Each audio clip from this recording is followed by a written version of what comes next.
महाराष्ट्रातील प्रत्येक बातमी सर्वात पहिल्यांदा तुमच्या मोबाईलवर पोहोचण्यासाठी द महाराष्ट्र न्यूज चॅनलला सबस्क्राईब करा.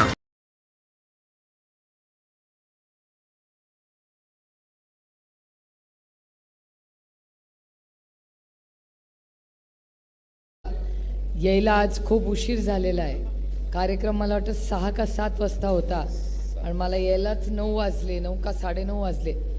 याचं कारण असं की सकाळपासून बारामती, त्यानंतर पुरंदर, त्यानंतर मी थोपटे साहेबांना भेटायला गेले आणि सकाळपासूनच सगळे कार्यक्रम सुरुवात वेळेवर झाली आणि मग काही हिशोबच नव्हता. काल तर दौंड आणि इंदापूरचे कार्यक्रम रात्री 1 वाजता संपले. म्हणजे कार्यकर्त्यांचा उत्साह, मला असं वाटतं मी पहिल्यांदाच लोकसभा लढली, कारण का मागच्या 3 वेळा मी कधीच कार्यकर्त्यांचा एवढा उत्साह, किंवा मला नाही वाटत आपण काय सत्कार पण घेतले होते कधी 3 वेळा. पण हे इलेक्शन आपल्या सगळ्यांसाठीच वेगळं होतं. आत्ता मी सचिन दोडके मला सांगत होते की आपण कार्यकर्त्यांना चार्ज केलं पाहिजे. आपणच जर बॉडी लँग्वेजमध्ये वाईट दिसलो तर कार्यकर्ते कसे लढतील.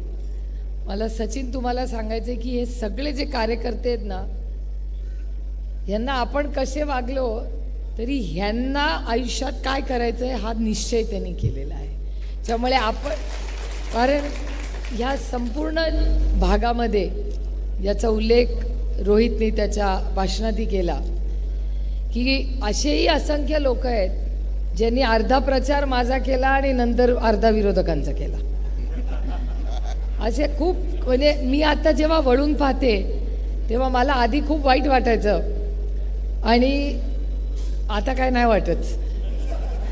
आणि त्याच्यामुळे 11 महिन्यामध्ये इतकी काय काय गंमत जम्मत झालेली आहे. म्हणजे कोणी मिर्झापूर TV सिरियल पाहिले काय? जेव्हा करू ना तर बारामती ही मिर्झापूरपेक्षा जास्ती डेंजरस होणार आहे. कारण असे अनुभव कधीच मी तरी आयुष्यात विचारही केला नव्हता. अशा अनेक घटना या मतदारसंघात झाल्या. काही लोक तर सगळीकडे धमक्या देतच फिरत होते. माझं एकावर तर फारच लक्ष आहे. मी वाटच बघते की तो परत कधी धमकी देतोय. तो कुठे राहतो याचा पत्ता बित्ता मला काय माहिती नाही. अर्ध्या वेळेस माझं त्याचं नाव पण लक्षात राहत नाही, पण माणूस लक्षात आहे. कारण सगळ्यात जास्त त्रास या संपूर्ण भागात धमक्यांचा कोणी दिला असेल तर त्या एका व्यक्तीने दिलाय. आणि माझा सगळ्यांना विनम्रपणे सांगायचं की मी तेव्हा कॅन्डिडेट होते, आता मी उमेदवार नाही आहे. त्यामुळे आज बारामती लोकसभा मतदारसंघात असले जर लोक फिरत बसले ना तर त्यांचा करेक्ट कार्यक्रम कसा करायचा आहे मला माहिती आहे. त्याच्यामुळे बारामती लोकसभा मतदारसंघात आपल्या महाविकास आघाडीच्या कुठल्याही कार्यकर्त्यांनी आज नंतर धमकी मी खपवून घेणार नाही. त्यामुळे मला वाटत नाही, मी मगाशी पुरंदरमध्ये बोलले, त्याला थोडं जरी समजत असेल तर त्याला कळलं असेल मी कोणाबद्दल बोलते. 2-3 फिरत होती, त्यातला सगळ्यात जास्ती उत्साही तोच व्यक्ती होता. आणि जो कार्यकर्ता भेटतो तो मला सांगतो त्याचं काहीतरी करा. मी म्हटलं आता कुणाचं काही करायची गरज नाही. जे उत्तर आपण द्यायची गरज होती ती मतदारांनीच त्यांना दिली आहे. त्याच्यामुळे आता फार काय भानगडी नाही, पण फक्त धमक्या नाही सहन होणार. बाकी तुम्हाला जे विरोधात बोलायचं आहे मन मोकळेपणे विरोधात बोला. कारण का शेवटी लोकशाही आहे आणि थोडा मजा भी होण्याची आहे. कारण का आपण इथून हल्लाच करत नाही, तेच हल्ला करतात. पण चालू दे ना, तेवढं TV चा वेळ जातो, TV लोकांना ऐकायला मिळतं.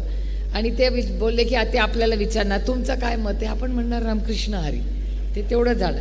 त्याच्यामुळे आपण आपला सुसंस्कृतपणा कधीही सोडला नाही आणि आपण कधी सोडायचाही नाही. पण जर आपल्या सहकार्यां कार्यकर्त्यांना त्या वारंवार परत धमक्या आल्या तर इस टाइम करारा जवाब मिलेगा. कारण का ही आपली संस्कृती नाही. हे सगळं गलिच्छ राजकारण जे पुणे जिल्ह्यात आलंय ना, हे कुठेतरी थांबलं पाहिजे. आणि त्याच्यासाठी आपल्याला हे लढावं लागेल. आता विधानसभा येईल, विधानसभा फार काय लांब नाही. माझं तर म्हणणं आहे आजपासूनच विधानसभेच्या कामाला लागा. आता एक दिवस महत्त्वाचा आहे. 100 का 120 दिवस राहिले. जे इच्छुक आहेत त्यांनी कामाला लागा. कारण सर्वे होतील संपूर्ण पुण्यात आणि आपल्याला मैदान तो पुरा खाली आहे, जो पाहिजे त्याला तिकीट मिळेल, कारण का सगळी इच्छुक तिकडेच आहेत. त्याच्यामुळे आपल्याकडे तो काही प्रॉब्लेम नाही. आणि मी मगाशी रोहितचं भाषण ऐकत होतं, रोहितनी फार जोरात सांगितलं की बँक पण आपण लढवणार. रोहित, मला काही प्रॉब्लेम नाही बँक लढायची, पण मला एक फक्त सूचना आहे तुला की बँक जरूर लढा, जरूर जिंका, पण कुठलीही ब्रांच आपली सत्ता आल्यानंतर 24 तास चालणार नाही. वो नाही होगा. एवढी माझी एक आत्या म्हणून तुला विनंती आहे बाबा, तू चालव बँक, पण 24 तास चालू नको बाबा, बाकी तू काही कर. कारण मला उत्तर प्रदेशमधून एका खासदाराचा फोन आला, ते म्हणले ताई मेरे को बैंक में अकाउंट खोलना है. म्हणलं क्यों? से नहीं तुम्हारे निर्वाचन क्षेत्र में 24 घंटा बैंक चलता है, मेरे को वही खोलना है. म्हणलं भैया ऐसा नहीं होता. आणि मी तुम्हाला शब्द देते की बँक जी उघडी राहिली ना, त्याच्यात आज तो गरीब तिथला जो काम करत होता ना, त्याला जेलमध्ये टाकलंय.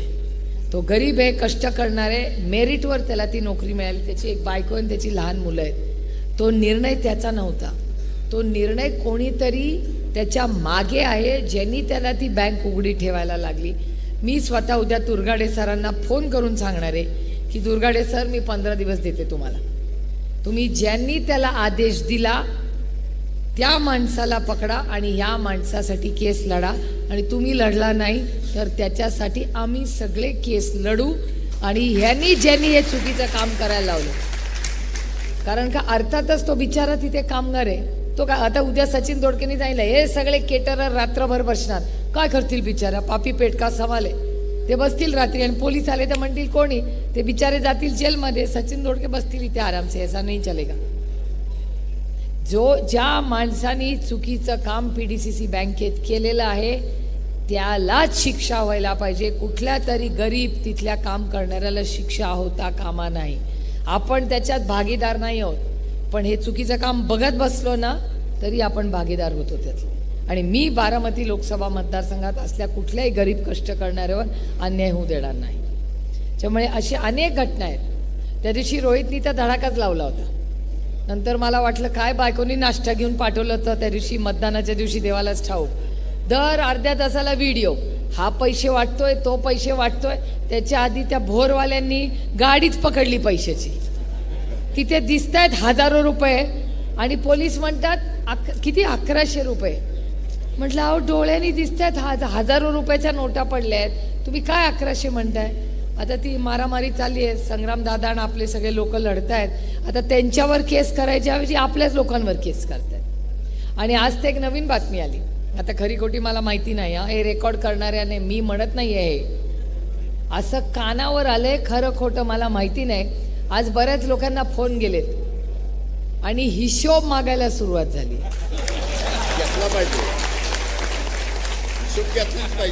नाही कोण, अहो तुम्ही कशासाठी टाळ्या वाजवताय. मी कुठली बँक हिशोब मागते का विचारलं नाही. मी फक्त एवढंच म्हणाले की असं कानावर आलंय उडत उडत की अनेक लोकांना आज फोन गेले आणि त्यांना हिशोब मागितला जातोय की मी तुला एवढं दिलं, गेलं कुठे. मी पैशाचं बोलत नाहीये. हिशोब कशा कशाचा असतो.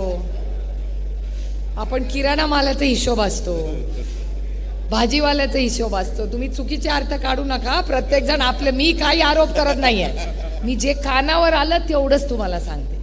अशी गंमत जम्मत कानावर आली आहे. पुढच्या अजून 8 दिवसात अजून काय काय येईल. जेव्हा पुन्हा भेटू तुम्हीच मला सांगाल अजून काय काय, कारण का ही अशी उडत उडतच बातमी इथून आली आहे माझ्याकडे. पण हे दुर्दैव आहे की आपल्या मतदारसंघात हे कधीच झालं नाही. पैशाचं वाटप ना दमदाटी. एखाद्याने जर विरोधात काम केलं तर ठीक आहे, आता तो त्याचा अधिकार आहे. पण फार दूषित वातावरण हे झालेलं आहे. हे आपल्याला विधानसभेला ठीक करायचं आहे, कारण का महाराष्ट्राच्या संस्कृतीमध्ये किंवा जिल्ह्याच्या संस्कृतीमध्ये हे शोभणारं नाही आहे. आणि एक लक्षात ठेवा, हे जर लोकसभेला झालं, उद्या विधानसभेला होईल, उद्या ग्रामपंचायतीला होईल आणि हे सगळ्यांनाच त्रासदायक. त्याच्यामुळे हे आत्ताच थांबवा आणि आत्ताच आवरा. कारण का आत्ता आपण आवरलं नाही तर अडचणी होतील. आणि जर हिशोब मागायला लागत असेल तर रोहित म्हणला ही गोष्ट खरी आहे की नेते खोक्यावाले असू शकतील पण ह्या देशातली जनता बिकाऊ नाही हे या सरकारमध्ये जातं. सर्वसामान्य माणूस हा निष्ठावान आहे, तो काय असल्या भानगडी करत नाही. त्यामुळे त्यांना असं वाटलं असेल 50 खोके एकदम ओके, भैया इधर नॉट ओके. त्यामुळे अतिशय चांगलं काम तुम्ही सगळ्यांनी या इलेक्शनमध्ये केलेलं आहे. सगळ्यांना जेवण करून लांब जायचं आहे, त्याच्यामुळे आपला फार वेळ घेणार नाही.